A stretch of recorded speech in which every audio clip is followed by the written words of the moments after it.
Hi,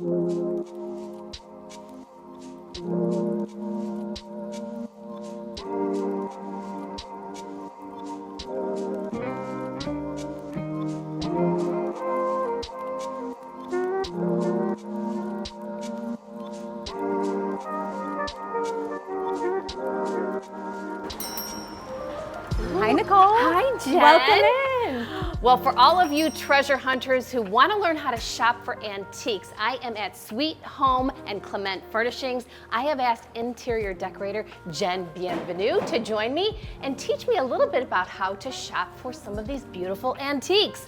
Wow, what treasure. It's a lot of treasure, I know. That's part of my favorite thing is the treasure hunt and learning alongside great dealers. Okay, well, a lot of times we see colored glass. What are we shopping for? Sure. So a lot of times you'll find colored glass in booths.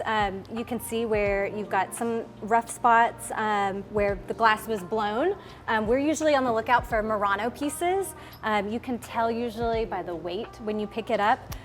They're wonderful and sculptural. They're wonderful on top of a stack of coffee table books. You can usually tell the quality. They're usually polished underneath. Sometimes you'll find a tag, sometimes not. There's usually some kind of iridescence in there, so reflects light and lamplight wonderfully in the evening. For people who have never heard of Murano glass, what is it? What makes it so special? Sure, it's Italian-made glass. We are just really fortunate to have tons of it all over the U.S. and you know, also Murano makes lots of different lamps. So a lot of lamp makers from way back when sourced Murano glass for a lot of their pieces, and so you'll find it in shops all over the place and in homes, and it's fun to kind of be on the lookout and figure out what you're looking at. So, okay, so we're going to judge it by its weight and by that polished bottom. Yes, those are good indicators. Yeah. Okay, so you mentioned shopping for lamps. There's some great ways that we know what we're buying with lamps. How do we determine that? Absolutely. So the first thing I usually do is check the socket.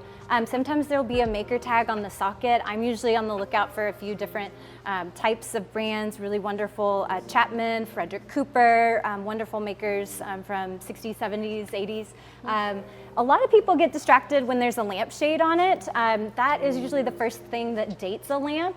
We can take shades off, we can adjust the harp and style them with a modern shade, but lamp bodies are usually classic and they're never going out of style. So a lot of them are urn shaped. The next thing I'll do if I don't see a maker tag is I'll check underneath on the base just to see if it's something that's heavy. I might ask the dealer, hey, do you mind if I check for a label or any of that? I also will kind of look inside the socket and see, is there dust? Is there something that's kind of asking for a repair? So a lot of clues and things to be on the lookout for when you're shopping for lamps. Okay, so again, when we're treasure hunting, it's an awful lot of fun to find kind of these like, little accessories, but furniture, boy, can you find some incredible pieces and really some great can. value. Yes. You have one in mind, right? Yes, I do. So there's lots of wonderful wood furniture to be on the lookout for. Benches, trunks are usually my go-to. How can you repurpose them? Sometimes you can use a trunk as a coffee table or a side table. Sometimes you can use it at the foot of a child's bed and store blankets and toys in it. But desks are really usually the most functional, and we've got a desk in right now. So what I'm always looking for when I'm looking at wood furniture is I'm looking for a maker tag. Usually it's going to be, whether it's a sideboard or a desk, it's going to be in one of the top drawers. I usually start with the middle drawer. It'll be on one side, but this one has a Drexel stamp in it. So that's exciting to kind of be able to go home and do research about what you found. If you don't find it in the center drawer, sometimes it'll be on a side drawer.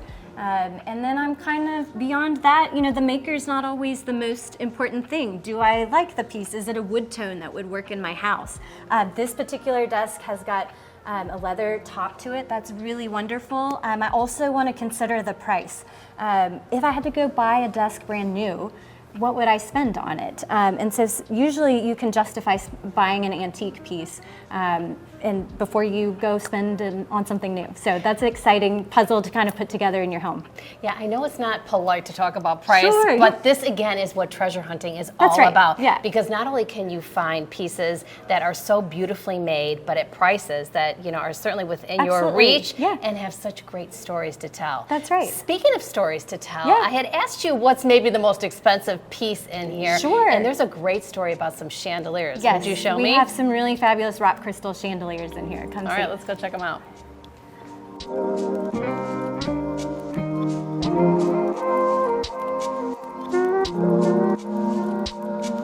Okay, so Jen, what's fun is sometimes with the antiques, we don't know the story behind them, but these pieces, we do. We do know the story.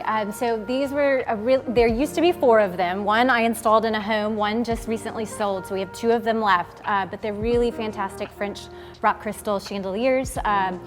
They came originally from a dealer in New York, and they have an Arkansas connection. They settled in Fort Smith. So they are no longer with us, but it was a really fun find. Chris Clement found these in town, and they still had the French import tag on them, and so that was really exciting find. And I've been in shops all over the Southeast, and I've not seen chandeliers this good in a while. So they're really fun for dining rooms or entries, and just a really glamorous way to say hello. So. Well, folks at home, if you love to treasure hunt on your own, I totally understand. But if you need a little help from an interior decorator, Jen's your girl. Jen, how do we reach you? Yeah, I've got an Instagram, I've got a website. J Bienvenue Interiors is my business. I love putting puzzles together with furniture, art, budgets. So it's a lot of fun. Thank you for joining me. Okay, well, I'm going to do a little more treasure hunting.